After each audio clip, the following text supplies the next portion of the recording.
All of us know that the impact of violence is having on our city. We hear about it daily in the news, and the people, families, and communities, including those that Metropolitan serves, who directly suffer the impact. It's a serious and complex issue, one for which we as a city and a broader metropolitan community must find solutions. It's also an issue in which Metropolitan Family Services is directly involved, working with the best and the most experienced professionals to make positive change. Many are actively working behind the scenes and on the scenes to reduce violence in the city of Chicago. To help us understand what's happening, we have a special interview and panel discussion that will be led by Vaughn and Ryan Chiaverini of Windy City Live, ABC 7's morning talk show and entertainment show airing weekdays at 11. Please join me in welcoming Val and Ryan.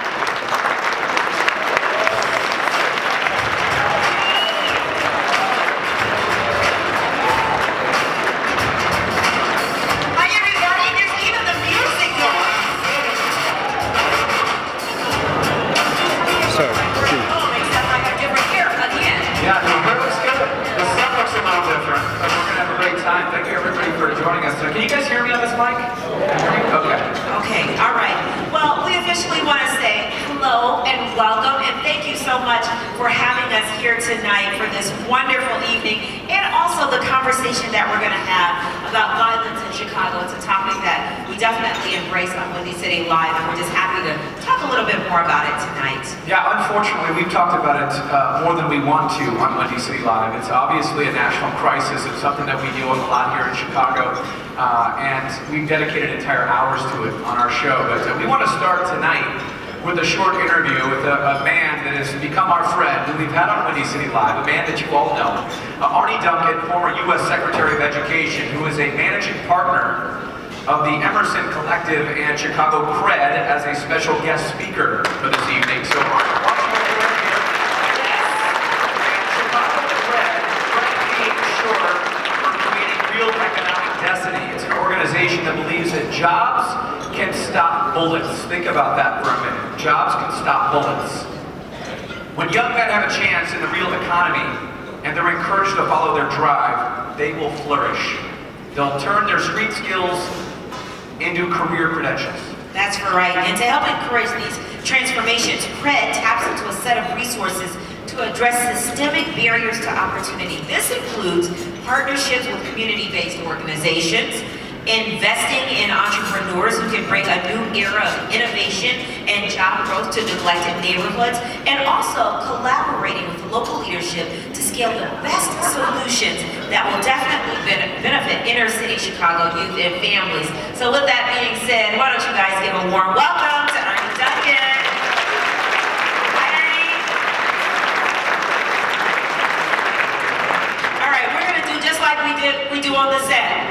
Ryan's in his seat. That's right. I'm here to his left, and then here you are to my left. So thank you so much for being with us, Arne, tonight. You know, let's start from the beginning, and we're going to talk about what inspired the launch of Chicago CRED. Sure, this is probably a tough conversation for a fun night, but I think it's important that we be real and be honest and just appreciate the opportunity. So, I always say I think we're both motivated by our successes, but haunted by our failures. And when I ran the Chicago Public Schools for 7 years, lots I can say that I'm proud that we accomplished, higher graduation rates, we can go through a long list. But the brutal truth is during my 7.5 years being a CPS, on average we had one of our children, one of our students killed every 2 weeks due to gun violence. And it was a staggering rate of loss. Thank goodness none of our kids in schools, but Blair Holt at 2:30 in the afternoon, going home on the bus. Sarkeisha Reed at 7:30 in the morning, killed by an AK-47 from a heart from 100 yards away. Going to those funerals, going to classrooms, there's an empty desk, trying to make sense of the senseless, going to kids' homes, getting to know their families, almost always after their child had been killed. That was by far the hardest thing I did. Nothing came close, and it got harder. And coming back to Chicago from DC, I'm a Chicago boy, grew up here. The city gave me everything, academically, culturally, socially, athletically. To come back here and not try and deal with the crisis facing the city didn't feel right. When we left, when my family and I left to go to DC in 2009, I thought, shows how not smart I am, I thought we had hit rock bottom. I thought things were going to get worse. As everyone here knows, things got a lot worse in those 7 years. And the thing that I just can't reconcile is we basically robbed a generation of kids of their childhoods, and they're growing up with a level of trauma and fear that most of us in this room have a hard time imagining. And it's not fair, it's not their fault, and they deserve something much better. Right, I'm sitting here listening to you, and I'm thinking of right when the Obama's out of office, who had just visited, right? And just the shock of that. Talk about how did you and Maureen Powell Jobs join forces to do something? Well, she was a friend. I didn't know her well, and First Lady Michelle Obama and Valerie Jarrett and I came back for that funeral, and that was one I'll never forget. And one of her actually best friends works for me now, changed her life. She just graduated from college, and she was an amazing intern. Jayla Rufus is helping lead our work with the youth. So Maureen Powell Jobs was a friend, and talked to me about moving out to Palo Alto to work with her. My wife and I thought about it. I'd love to live in Palo Alto, but again, wanted to come home. And I said, I have this crazy idea, and I don't know if I'm going to succeed, and good chance I'll fail, but this is really what's in my heart. This is what I want to do. And she says, why don't I fund you to try and do that? And that was extraordinary. And what she said, I'll never forget, is that she's had her own tragedies, obviously, in life, but has some significant resources, and said, I want to take on society's most intractable problems for the next 25, 30 years and pass the torch to somebody else. And she's been a remarkable partner. Arne, let's talk about Chicago CRED and how we address the hurdles involved. Yeah, I'll just, again, trying to be very honest. So, as a city, I would love to say, let's get down to no homicides. That would be fantastic. That's obviously a little bit naive, a little bit unrealistic. So I just want us to be quote-unquote normal. And I want people here to understand how abnormal, how not normal we are. So just take a city like New York, based upon population. Last year, Chicago had 660 homicides. If we were the same size as New York, to match up with them, that should go from 660 down to 92. So we're like 84, 85, 80% beyond the norm. LA is similar numbers. So we are dramatically worse than any other major city. There's something called the clear rate, which I'm obsessed with. That's the percent of crimes that get solved here in Chicago. Last year in 2017, if you killed somebody, if you committed homicide, that had a 17% clear rate. So 83% of those who kill someone literally get away with murder. If you just shoot somebody and don't kill them last year, that had a 3 to 4% clear rate.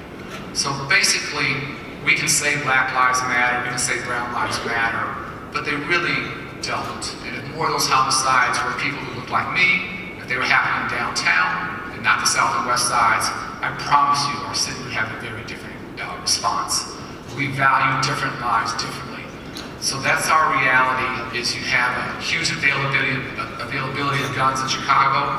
You don't have any real consequences. And I just try to be very, very pragmatic. So I would love to get rid of the guns. I don't know how to do that. But what we can do is give guys a reason to put down the guns in crazy home. And so what we're doing is working with the guys most likely to shoot and be shot, which unfortunately are 17 to 24-year-old young black men in 15 neighborhoods on the south and west sides. And we do a whole series of things, life coaches, trauma care, substance abuse. We've had about 50 guys get high school diplomas. They work with us for about a year, hard and soft skills, and we spin them off into the legal economy. And we've had about 40 employers step up to hire. And I would say these are men, they're not boys. They're going to make a living, they're going to eat, they're going to figure out how to have a roof over their head, they're going to take care of their kids, and they're going to do it in the illegal economy, which unfortunately almost always leads to violence, or they're going to do it in the legal economy. And that's up to all of us in this room to figure out which path is going to be available to them. Arne, the young men that you're talking about right now, from your perspective, what are their biggest challenges? We'll talk challenges, there are lots, but if I can do anything tonight, if you remember one thing, I want you to understand how smart these young men are, how committed they are to transformation. Changing your life is the hardest thing in the world to do. We have guys that have come so far, and transformation is not linear. We have great days, we have heartbreaking days, but to see what our young men have accomplished over the past 12 months, 18 months, is extraordinary. These are leaders.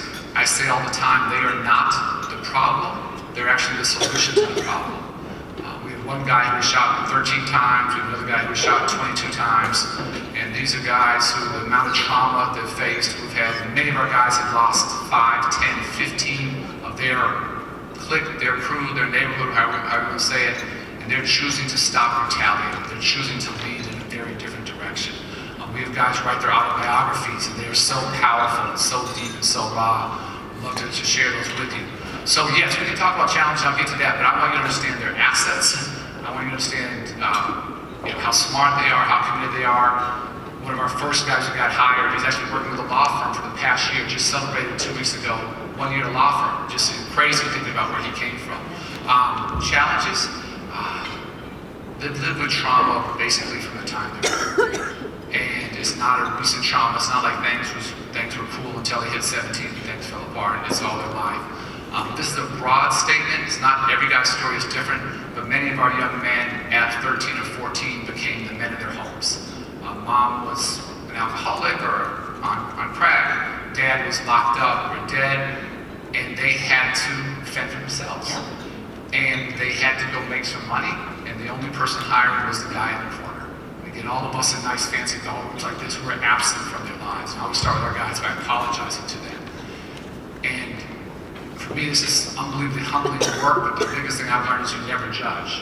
And they made, it sounds a little crazy to me in this room, at 13, 14, they made a rational choice because they had to go make some money and they only had one choice. We're coming to them late in the game, and I apologize all the time that we're so late. We're just giving them a second rational choice to leave that street economy and do something else. And we can't scale fast enough. We have about 7 cohorts of guys south and west sides. One of our groups has a waiting list of 186 guys trying to come out of the streets. So they are trying to make a second rational choice. It's easy to be pessimistic, and there's some people that put their arms in the air and say, hey, there's nothing we can do. This is life, this is the way it is, this is Chicago violence, this is what we're dealing with, mass shootings, which we've talked about on the show. How do you stay positive that we can turn this thing around? I'm actually, that is a very tough reality. I never sugarcoat it. I'm actually wildly optimistic. I'm wildly hopeful. I'm hopeful because I see what our guys are doing every single day.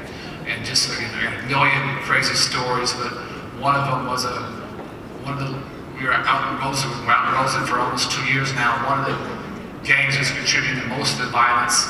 We were trying to get to some, I don't want to say tense, but intense conversations. Yeah. This is going back to last December.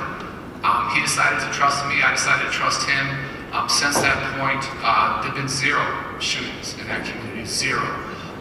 He later told me, which he didn't tell me to start, that they were actually doing contract shooting for other gangs. So they were traveling. That's how they were making money shooting in other parts of the city.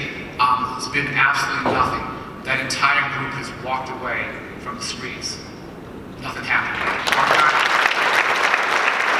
We need you in every neighborhood. It's not me, it's not our team, it's not our staff. These are guys who, again, they want out. They're not winning. They're not getting rich on the streets. They're getting shot at. The police are chasing them. They're not winning. These are smart guys. They want to win. We're just giving them a chance to win. They need opportunities. That's all they need. That's all they need. Speaking of winning, let's talk about basketball for a minute and lighten it up, because I know you did this auction for a basketball game in Inglewood. Tell me a little details about that. Well, unfortunately, it doesn't quite lighten it up. But I'm a huge fan of Rick's, and I do whatever Rick tells me to do. So Rick asked me 2 years ago to, again, I think it was for this dinner probably, to auction off a basketball game. And I played with our guys on an ongoing basis. It's a good way to have some fun and to know each other. I said, great, we'll do a game. Auction off, come down and play with me and our guys. And the guy who I think was pretty generous, which I really appreciate helping out, he won the bid. And the truth, the end of the story is that he couldn't find friends who would allow their children to come to the South Side to play Bryant. And for me, it just was symbolic of the challenges that our city faces, that we're not one city, we're probably 5 or 6 or 10 different cities. If we're not willing to move outside our comfort zones, if we're not willing to break bread or sweat a little bit together, we're going to continue to have a gorgeous downtown and a gorgeous Hyde Park where I live and a gorgeous Lincoln Park up north. But what's happening in Englewood and Austin and North Lawndale and Roseland and Pullman, as long as we refuse to walk with those communities, kind of suffering. I guess the question is, how do you break that trend? Well, How do you get people out of their comfort zone and make them a little bit uncomfortable? Yeah, it's a great question, and we're going to have some young men come join us who are going to be a lot smarter and more articulate than I, who are out of their comfort zone, probably coming downtown. And I take our guys everywhere where I go speak now. We're going to New York next Thursday. We spoke at Winnetka Church, 700 people standing room only. And all I'll say is that if our men are willing to move outside their comfort zones, all of us need to do the same. Last point I didn't make on why I'm optimistic. 2016 was our worst year in terms of violence. 2017, we were down 20%. 2018, I don't want to jinx us, and I hate to say this, but I think we're going to be down another 20-25%. If we can have 4 or 5 years of this, we start to get to normal. We start to get to normal. Yeah. Arne, how's the business community been? Supportive? Yeah, the business community's been phenomenal, and again, we probably have 40, 45 employers who have hired our guys. As we scale and partner with Metropolitan Family Services and Heartland and other groups, we need that to grow. Let me say 2 things. One is I say to all the business leaders, if this is charity, I don't want it. This is just a different talent source. And if you want young men who are smart, who are committed, who are entrepreneurial, many of our young men know customer service in a way that many of us in this room don't. They've been extraordinary at it. Those skills are transferable. And if you're not willing to think differently, it's not going to work. And so this can't be charity. It's got to be a different talent pool, maybe than recruiting from the Big Ten and Northwestern. But these are some extraordinary young men. And so businesses are hiring, but we need to scale that to even more. And what I'll say is every time there's a homicide, I see poor Eddie Johnson on TV, the police superintendent, and clearly they're amazing individual police we work with, but structurally, community police, those relationships are broken. But what I always want to say is that it can't be just Eddie Johnson trying to reduce homicides. And if we as a city could provide 1,000, 1,500, 2,000 jobs, again, a city of this wealth and philanthropy and civic community and corporate community, if we can't provide some number of jobs each year, then we're part of the problem. We're part of the problem. Our Chicago is being led by a major initiative called Communities Partnering for Peace, or CP4P. Tell us a little bit more about that initiative. So all this work, we can only do it with and through community. And so Metropolitan Family Services has been at this forever. I told you earlier, I'm a huge fan of Rick's, and whether it's with you guys, whether it's with Heartland, we have so many amazing nonprofits and churches and social service agencies that we can't solve this from downtown. We have to solve this in community, on the streets, street outreach, meeting guys where they are, walking with them, getting them the trauma care and the social support they need, working on the employment side. And the guys aren't hard to find. Again, we've had, for every cohort we've done, we've had a waiting list. It's all word of mouth. It's all guys talking to the other guys. And so having fantastic lead agencies like Metropolitan Family Services, like Heartland, but again, many smaller neighborhood groups who have been in these communities for 20, 30, 40 years, we're absolutely committed to helping guys turn around. We have to partner, we have to fund, we have to build their capacity. And this combination of street outreach, plus social emotional support, plus jobs, for me, that's the sort of the secret sauce. Well, CP4P features 9 of Chicago's leading outreach organizations who have combined their expertise to jointly impact 9 Chicago communities most affected by gun violence. And this is the first time that such efforts have been locally implemented on such a broad level. So with us tonight to share more about CP4P, street outreach, and the intensive work underway to help bring peace to Chicago are, and please make your way to the stage, Vaughn, Bryant, Director of CP4P, Jorge Matos, Associate Director of Violence Prevention Programs, the Alliance of Local Service Organizations, better known as ALSO, and Rodney Phillips, Outreach Worker for TargetArea Development Corporation. Let's give them a round of applause. Come on.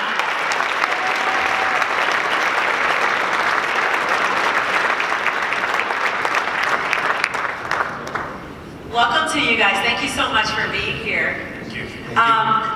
Let me ask you guys this. Who are the partner organizations who make up CP4P, and how are they working together to address the violence in Chicago? We have an organization. Tell us your name. Oh, I'm sorry. Vaughn, Bryant, Director of Communities Partner for Peace.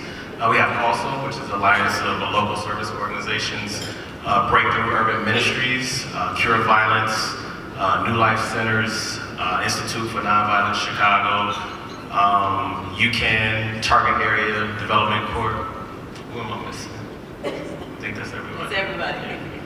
Talk a little bit about what is street outreach exactly?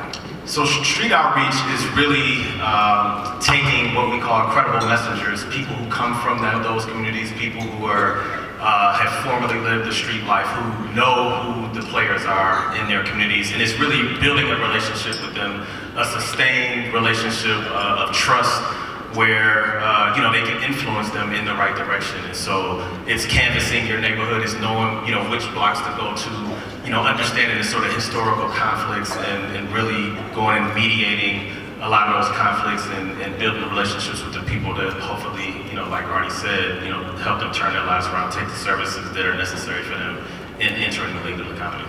Right. What are other violence prevention efforts that CP4P has done to collaborate to make this all work together? So the other element that I'll speak more specifically about too is the case management part. So the outreach and the case management go hand in hand. So that outreach worker is really the first frontline person who builds a relationship, and through that trust, hopefully encourages that person to take the case management. So case managers are really, helping them go back to school, helping them find jobs, helping them with mental health, potentially helping them with housing, potentially helping them with expungements, whatever they need to help their lives become more stabilized, so that if they get that job, they have, sort of the life skills to continue to stay in that job and be effective.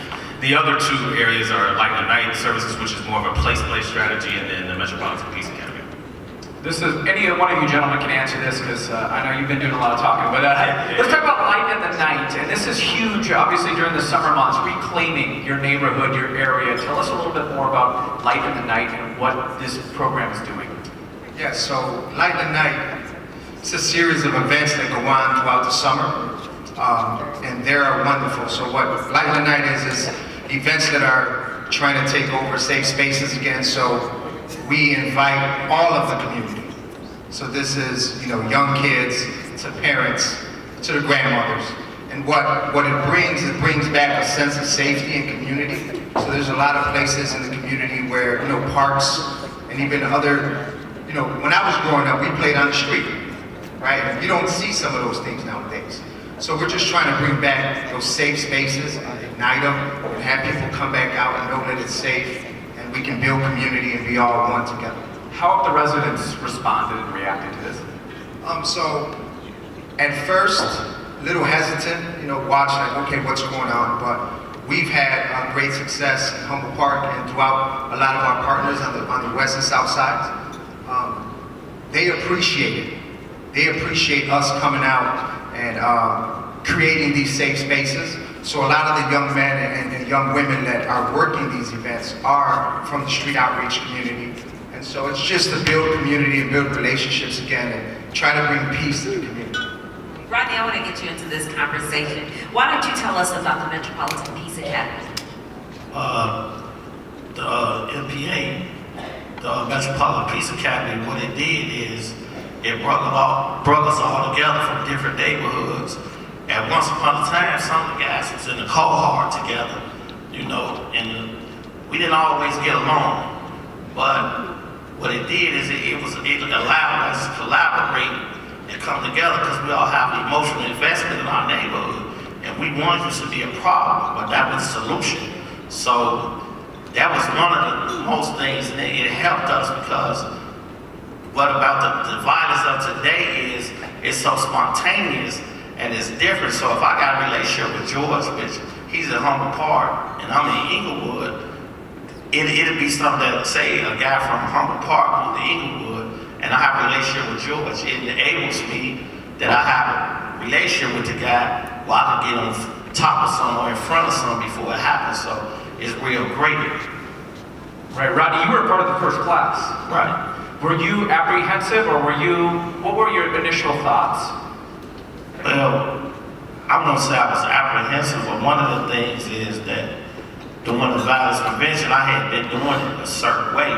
So you have different organizations who have different different methods. So I say you have the public health model, you have restorative justice, you have the beloved community model. So just learning all these different things, and then you have informed trauma. So at first, I was just hesitant because I wasn't open-minded because of what I was taught and how I was doing it. But the Peace Academy, what it taught me is it added tools to my toolbox, and it was different things that I could take back to the community with different resources and offer the guys, because I learned that with violence, it's different reasons. And so if you don't get to the root of it, it's different things you have to offer guys. So that's what the Peace Academy educated me a little more. Right. Do you feel like you're a mentor now to some of the guys who need to get into the Peace Academy?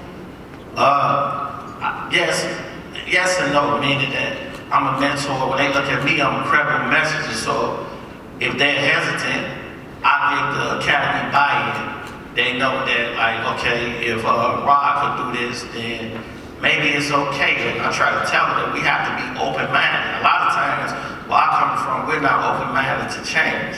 So I tell them, man, we got to give things a chance because our community is in crisis. So to stop some of these things, if we can educate ourselves and come together and somebody trying to show us a better way, let's look and see what it is before we just count it out. Right. Embrace it before you shut it down. Right. Absolutely. Well, for employers who want to be a part of the solution, because there's plenty of employers here in this room, I know, willing to jump right in, ready to work, what do they need to know? I think Arne kind of talked about it earlier. Yeah, I'm gonna let you jump in. In terms of, they're talented guys and they're committed guys and they have a skill set that's transferable and they're hungry. And I think that's part of what I want George to talk about is, going through the Peace Academy. I think it's grown his hunger to let him know that, hey, there's different rooms I can be in just based on being in that room.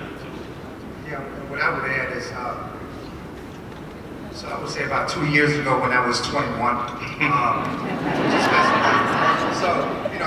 I was a young man growing up, I had a lot of struggles, and I got my first job, so I've been doing this work for almost 13 years now, and it's changed my life. It literally has changed my life. So just being able to open those doors and create new opportunities for young men in the community, I think is wonderful.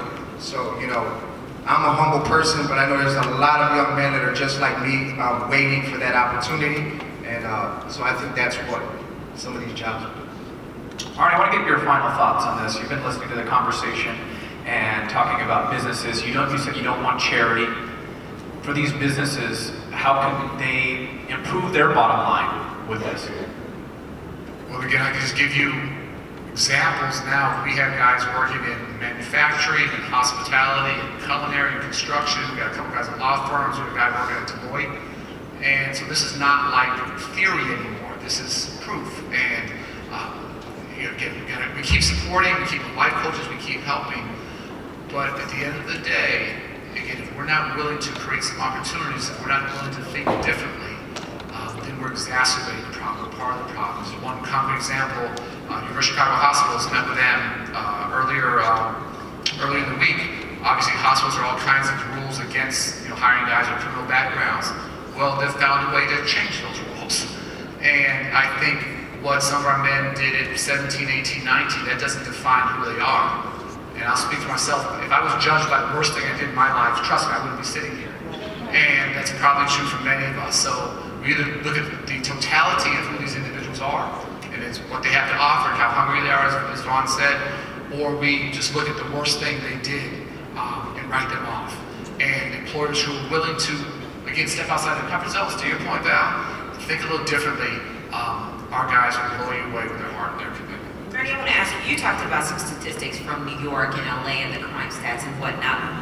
Have you guys looked at what they're doing that maybe we should be doing here in Chicago? That's a great question. Yes, we have. And again, my opinion, and folks may disagree with me, but as a city, I think we have lacked a violence prevention strategy. And we have lacked goals. We've been afraid to have these tough, honest conversations. Other cities have been much more strategic. They have had offices of violence prevention. All this work that we're doing through the social service agencies and with outside funding, philanthropic funding. These are actually part and parcel of the mayor's office in New York and the mayor's office in LA. And we happen to have, obviously, a mayoral election coming up. We got about 15 to 20 people running. Maybe more. Maybe more, depending on the room. More the merrier. And I think it's very important for us that, less than Canada, we just really hope this issue wins. And there's a lot of things that we're doing from the outside that we're committed to doing for the long haul. This has to be part of the fabric of what our city, what our public sector does. We have to start to transfer some of these strategies and ideas and funding to the public sector over the next 2, 3, 4 years. Right, I mean, this is nothing new. You know that. The violence is nothing new. Why is it not a top priority when we talk about budget and spending in the city? I'll do city and then I'll do national. Again, my honest opinion, and have it wrong, is we have been paralyzed by this issue. We have felt overwhelmed, we have felt helpless, we have felt there's nothing you can do. And again, I'm actually wildly optimistic, and trust me, I know how hard this is. Again, we have some great days and we have some absolutely heartbreaking days. But I think as a city, we have lacked the courage to take this on. On the national issue, and I've been so passionate on this, again, my personal opinion, our country just values our guns more than we value children. And other nations make other choices, and their children.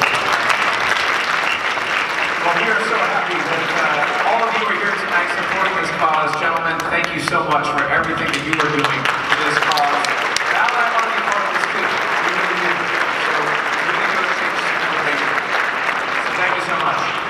And now we ask that you help Metropolitan Family Services to strengthen, expand, and continue the work it does with CP4P partners, as well as the huge variety of programs and services that the Metropolitan provides daily to empower thousands of lives. And I'm going to give you a few examples. High-quality early childhood education for underserved communities that prepare children to excel in school. Comprehensive counseling and mental health services. Amen. I know that's something in the African-American community we do not tackle. I think we can pray everything away, right? But we need to address these mental health issues. You probably heard that from the Obamas too, I'm sure, at some point. After-school programs that help youth to grow and stay safe. Legal services for survivors of human trafficking, landlords, domestic violence, and elder abuse, and so much more. So we invite you to help make a difference tonight. And you're going to have that opportunity in just a second, because our Fund the Need auction is happening now, which will be led by Peter, and I hope I'm pronouncing his last name right, Garris? Peter, come on up.